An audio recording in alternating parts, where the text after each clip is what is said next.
Silas Kopf has spent his 40-year career focused on building furniture embellished with marquetry.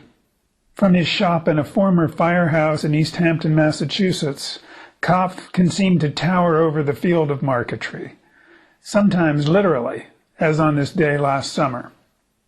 After graduating from Princeton with a degree in architecture, Kopf veered toward woodworking, and in the mid-1970s, he found himself working alongside one of the most prominent furniture makers in the country when he got a job with Wendell Castle.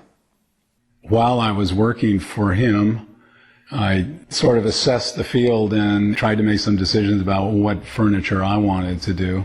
And it appeared to me at the time that the people who were successful were people who had some sort of signature to their work.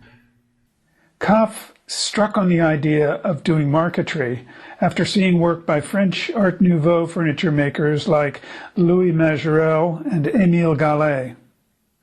As he looked around him in the United States, Kopf saw that he had the field of marquetry pretty much to himself. That suited him fine, but it also left him without a teacher. There was an English book called The Art and Practice of Marquetry by a man named William A. Lincoln. It was very exciting to get my hands on that book at the time because I knew nothing about it, and there wasn't anyone around, as best I could tell, to go to find out how to do it. In the mid-1980s, Kopf discovered Italian Renaissance intarsia in a magazine article and went over to Italy to see it in person.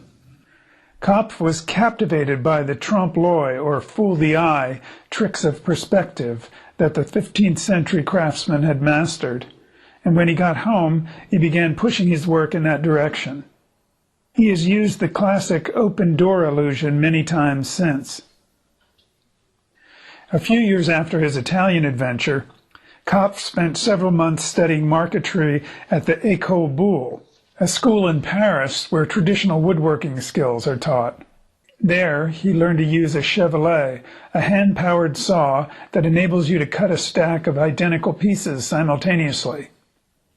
That led Kopf to make a number of cabinets decorated with repeating patterns. Kopf's professor at the École Boulle also guided him toward the work of the 18th century German father and son cabinet makers Abraham and David Röntgen. Kopf decided to build this cabinet as a tribute to the Röntgens when he heard that New York's Metropolitan Museum would be holding a show of Röntgen furniture in the fall of 2012. The Röntgens embellished their furniture with stunning marquetry, but also filled it with cleverly concealed compartments and mechanical assemblies that could swing out, flip open, and transform the look of a piece entirely. Just before climbing the tower to wave goodbye, Kopf had one last thing to say about the combination of furniture and marquetry. I like to think that the marquetry works on its own independently of the furniture, and I like to think that the furniture works independently of the marquetry, that if you strip the cabinet down, that would be an adequately interesting looking cabinet without the marquetry on it. But when you put the two parts together, that they enhance each other. That's always my goal.